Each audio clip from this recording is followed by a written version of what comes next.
नमस्कार दोस्तों। मोदी जी ने जो काम 2030 में जाके पूरा करना था वो 2025 में कर लिया, यानी कि 5 साल इन एडवांस।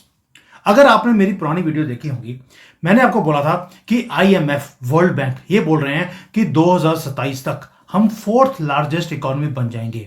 लेकिन मेरी जो इकोनॉमी की और फाइनेंस की जो मेरी समझ है उसके हिसाब से मैंने बोल दिया था कि 2024 के एंड में नहीं तो 2025 के शुरुआत में हम फोर्थ लार्जेस्ट बनने की राह पर चल रहे हैं। और अब आईएमएफ ने बोल दिया कि सुमित जैन तुसी ग्रेट हो, तोहफा कबूल करो, जो तुसी बोलिया सी वही हुआ। यानी कि 2025 में हम फोर्थ लार्जेस्ट इकोनॉमी बनने जा रहे हैं। और मोदी जी हैं, मोदी जी एक ही काम कर रहे हैं कि भारत को सुपर पावर कैसे बनाना है। उसके लिए इंपॉर्टेंस होती है दो चीजों की, इकोनॉमी बड़ी होनी चाहिए, गवर्नमेंट स्टेबल होनी चाहिए। और ये मोदी जी ने कैसे किया? एक थर्ड टर्म है उनका, स्टेबल गवर्नमेंट है। दूसरा, डिजिटल ट्रांजैक्शंस को हमने तेज कर दिया भारत के अंदर। उसके कारण क्या हुआ कि एक काम हुआ कि जो अनअकाउंटेड इकोनॉमी थी, 2 नंबर की ब्लैक मार्केट थी, वो सारी की सारी रेगुलेट होनी शुरू हो गई। सारी नहीं, बहुत कम अभी रेगुलेट होनी शुरू हो गई है और वो जीडीपी के नंबर्स को ऐड कर रही है। दूसरा, मोदी जी ने बोला कि ये टाइम युद्ध का नहीं है। कई नेशनलिस्ट बोलते हैं कि मोदी जी तुझे से पाकिस्तान से युद्ध कर लो और बांग्लादेश से कर लो, चाइना से कर लो, बाकी हर एक के साथ युद्ध करने की सलाह देते हैं। मोदी जी ने बोल दिया कि युद्ध करने का मतलब है हम 10 से लेकर 20 साल और पीछे चले जाएंगे। और हम अभी पीछे जाना नहीं चाहते। पीछे जाने वाले लोग तो ऑलरेडी हमारे लेफ्ट एंड राइट में हैं, वो नर्क में जा रहे हैं, जाने दीजिए। हमारा काम है एक ही कि हमने अब थर्ड लार्जेस्ट बनना है 2026 में। मैं दोबारा बोल रहा हूं, 2026 में हमारी उड़ान थर्ड लार्जेस्ट की बनने जा रही है। क्यों बोल रहा हूं? उसका रीजन है कई। पहले आप देखिए, हमने $4 ट्रिलियन की जीडीपी के नंबर्स को हमने क्रॉस कर लिया। हिस्टोरिकल माइलस्टोन है दोस्तों। कांग्रेस की जब गवर्नमेंट थी, इनके अर्थशास्त्री बड़े बड़े होते थे, क्योंकि कांग्रेस के पास कोई छोटा आदमी तो होता ही नहीं है, तभी उन्होंने पप्पू को प्रधान बनाया हुआ है। तो मनमोहन सिंह होते थे, उसके बाद चिदम्बरम आए। उन्होंने टारगेट दिया था कि हम 2042 तक हम फिफ्थ लार्जेस्ट बनेंगे। लेकिन वो टारगेट तो मोदी जी ने 30 साल पहले ही पूरा कर दिया। यानी कि एक हिस्ट्री हमारे सामने लिखी जा रही है, हमारी आंखों के सामने। हमने $4 ट्रिलियन की जीडीपी के मार्क को हमने क्रॉस कर लिया, फोर्थ लार्जेस्ट इकोनॉमी हम कुछ ही महीनों में बनने वाले हैं। यानी कि जापान जैसी बड़ी अर्थ जिसको बोलते हैं व्यवस्था को, इकोनॉमी को हम क्रॉस करने वाले हैं। आप सोच के देखिए, कभी आपने सोचा था कि हम इतने जल्दी जापान और यूके, फ्रांस जैसी इकोनॉमीज को हम पीछे छोड़ देंगे? आईएमएफ ने भी बोला था कि हम 2030 में यह कारनामा करेंगे जो हमने 2025 में करके दिखाया, 5 साल अहेड ऑफ शेड्यूल। और अगली लीप क्या है हमारी? वो ये है कि अब हमने जर्मनी को 2026 में पीछे करना है और थर्ड लार्जेस्ट इकोनॉमी हमने बनना है। दोस्तों, ये सिर्फ रेवोल्यूशन नहीं है तो और क्या है भाई? आप सोच के देखिए, भारत एक स्टैगरिंग रेट के साथ बढ़ता जा रहा है और जापान डिक्लाइन कर रहा है, जर्मनी डिक्लाइन कर रहा है। मैं इसलिए बोल रहा हूं, जो काम 2030 में करना था मोदी जी ने 2025 में कर दिया। रीजन बीइंग, हमारी जीडीपी 6.57% के ऊपर राइज कर रही है, जबकि जापान की ग्रोथ रेट है 0% या 0.3%।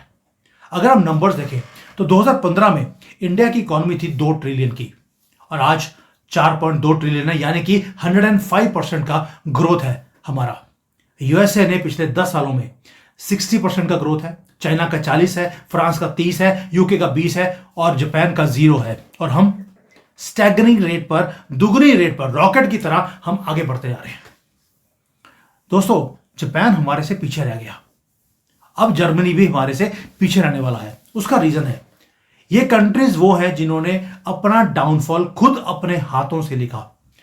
उनकी इकोनॉमिक पॉलिसीज भी बनाई गई बड़े बड़े अर्थशास्त्रियों की तरफ से, जैसे मनमोहन सिंह थे और चिदम्बरम थे, बड़े पढ़े लिखे अर्थशास्त्री बड़े बड़े थे। उनकी इकोनॉमिक पॉलिसीज ने अपने कंट्री को बढ़ा दिया।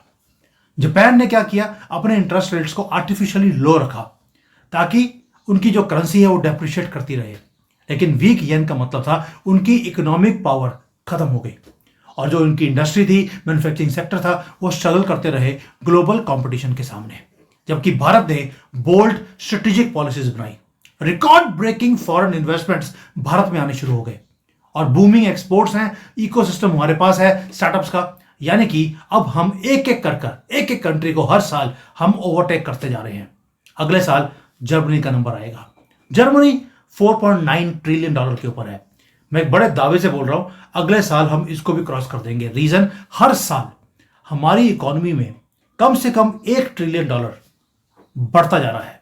अब हम 4 को इस साल क्रॉस कर लिया, अगले साल 5 ट्रिलियन को हम क्रॉस कर लेंगे, यानी कि थर्ड लार्जेस्ट हम बनने वाले हैं।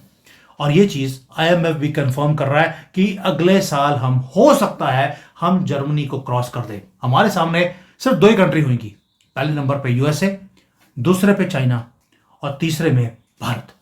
लेकिन यस, आई अंडरस्टैंड, अमेरिका में, चाइना में और हमारे में जो GDP के नंबर्स हैं उसमें जमीन आसमान का फर्क है। चाइना अभी भी 3, 4, 5 गुना साइज बड़ा है हमारी इकोनॉमी से, बट कहां पहुंच गए हैं। ये मोदी जी की चाय वाले की पॉलिसीज है। ये अर्थशास्त्री बड़े बड़े मनमोहन सिंह जैसे नहीं थे, तभी उन्होंने ग्राउंड से जुड़े हुए उन्होंने डिसीजन लिए और हमें आगे ले गए।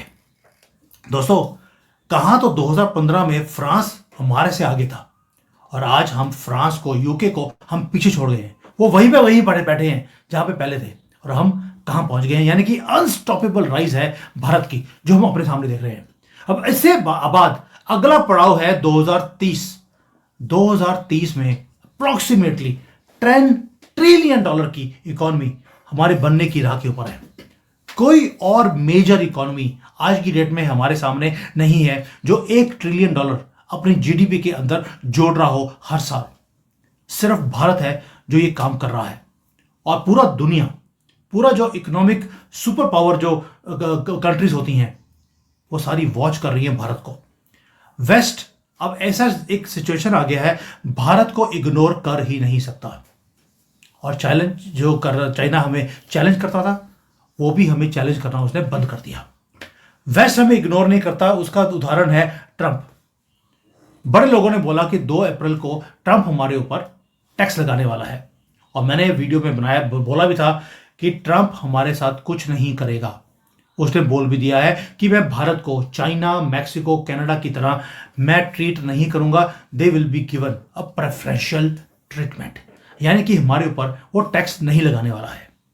एक गोल्डन एरा है भारत का, यानी कि हम अपनी जो राइटफुल प्लेस है एज अ ग्लोबल लीडर हम रिक्लेम करते जा रहे हैं। दोस्तों, एक ही क्वेश्चन आपसे, क्या हम एज भारतीय, क्या हम इस अपॉर्चुनिटी जो मोदी जी ने क्रिएट कर दी उसको पकड़ने के लिए क्या हम रेडी हैं? क्या हम प्रिपेयर्ड हैं इस पूरे के पूरे सिस्टम को सपोर्ट करने के लिए, इसको स्ट्रेंथन करने के लिए? और जो गवर्नमेंट की पॉलिसीज है, हमारे जो लीडर्स की जो सोच है, उसको हम यूज करें कि आज गवर्नमेंट का फोकस किधर है। हम वो बिजनेसेस में, वो चीजों में एंटर करें जो इस कंट्री के नेशनल ग्रोथ के लिए इंपॉर्टेंट है। लेकिन हमारे बिजनेसेस वो काम नहीं कर रहे। मैं बार बार बोलता हूं, हमारे बिजनेसेस आज भी इजी वे आउट निकालते हैं। ओ भाई, चैट जीपीटी है, हमें अपना बनाने की जरूरत क्या है? चाइना का डीप सीक आ गया, देखियो जी, अमेरिका की दादागिरी चाइना ने खत्म कर दी। वी आर वेरी हैप्पी कि कोई और डूब रहा है। हम खुद राइज करें, इसके ऊपर हमारे बिजनेसेस सोच ही नहीं रहे। इसलिए मोदी जी जो पुराने पेड़ हैं उनको पानी नहीं देते, वो देते हैं नए पौधों को। एक इकोसिस्टम बनाया है स्टार्टअप्स का। ये बच्चे वो हैं जिनको बोला कि ये सपोर्ट है, मुझे ड्रोन चाहिए भारत में बना हुआ। 6 महीने में 50 से ज्यादा प्रोटोटाइप तैयार भी कर दिए बच्चों ने।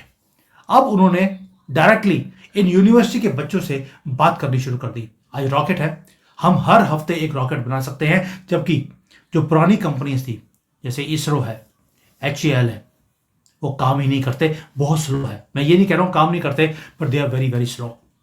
यानी कि जो काम 10, 20, 30 साल में होता था, अभी हफ्तों में होता है। और ये कमाल है मोदी जी की पॉलिसीज का, उनके फोकस का। अब हम एक डेवलपिंग कंट्री की बजाय अब हम एक राह के ऊपर है जहां पर अब इकोनॉमिक सुपर पावर हम बन सकते हैं। We are on the edge of becoming economic super power. Developing nation नहीं, डेवलप्ड नेशन की हमारी राह है, और ये फोकस है मोदी जी का। दुनिया देख रही है कि फ्यूचर भारत को बिलोंग करता है। अब तो ट्रंप ने बोल दिया कल एक इंटरव्यू के अंदर, you are lucky to have a leader like Modi, he is a tough negotiator, he is a tough politician and he knows what he's doing for the country. You are lucky to have this kind of a leader.